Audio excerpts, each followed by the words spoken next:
ক্ষমতা বদলের পর থেকেই রাজ্যে একের পর এক দুর্নীতির অভিযোগ সামনে এসেছে। ইতিমধ্যে গ্রেপ্তার হয়েছেন প্রাক্তন তৃণমূল সরকারের একাধিক হেভিওয়েট নেতা ও মন্ত্রী। দায়িত্ব নেওয়ার পর থেকেই দুর্নীতি রুখতে জিরো টলারেন্স নীতি নিয়েছেন মুখ্যমন্ত্রী শুভেন্দু অধিকারী।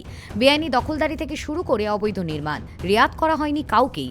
বুলডোজার দিয়ে গুড়িয়ে দেওয়া হয়েছে একাধিক বেআইনি নির্মাণ। এবার প্রশাসনের অন্দরেও সেই স্বচ্ছতার বার্তাকে নিশ্চিত করতে চাইল রাজ্য। বিধানসভার অধিবেশন শেষে জবাবি ভাষণে অর্থমন্ত্রী স্বপন দাশগুপ্ত স্পষ্ট জানিয়ে দেন, খুব শীঘ্রই রাজ্যের প্রতিটা দপ্তরে ঘটে যাওয়া বিগত অর্থনৈতিক দুর্নীতির খতিয়ান তুলে ধরে একটি শ্বেতপত্র প্রকাশ করা হবে। ক্যাক প্রতিটা দপ্তর ধরে ধরে আর্থিক দুর্নীতি খতিয়ে দেখবে এবং সরকার সেই সব রিপোর্ট জনসম্মুখে আনবে। অর্থমন্ত্রীর শ্বেতপত্র প্রকাশের দাবিকে স্বাগত জানান তৃণমূল বিধায়ক কুণাল ঘোষ। একদম স্বাগত জানাচ্ছি। অর্থমন্ত্রী যেটা বলছেন, বিভিন্ন দপ্তরের যদি দুর্নীতি অসঙ্গতি থাকে সেগুলো শ্বেতপত্র হিসেবে সামনে আসবে, স্বাগত জানাচ্ছি।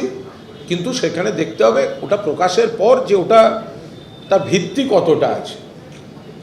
একটা গেলাসের অর্ধেক গেলাসে জল আছে, এবার অর্ধেক গেলাসে জল আছে না অর্ধেক গেলাস ফাঁকা, কিভাবে ওনারা দেখাবেন, কোন তথ্যের ভিত্তিতে দেখাবেন, সেগুলো আমরা অপেক্ষা করব।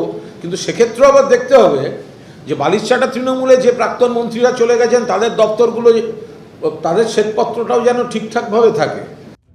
রাজ্যের সামগ্রিক উন্নয়ন ও নিরাপত্তা সুনিশ্চিত করতে বৃহস্পতিবার বিধানসভায় একের পর এক গুরুত্বপূর্ণ ঘোষণা করলেন অর্থমন্ত্রী স্বপন দাশগুপ্ত।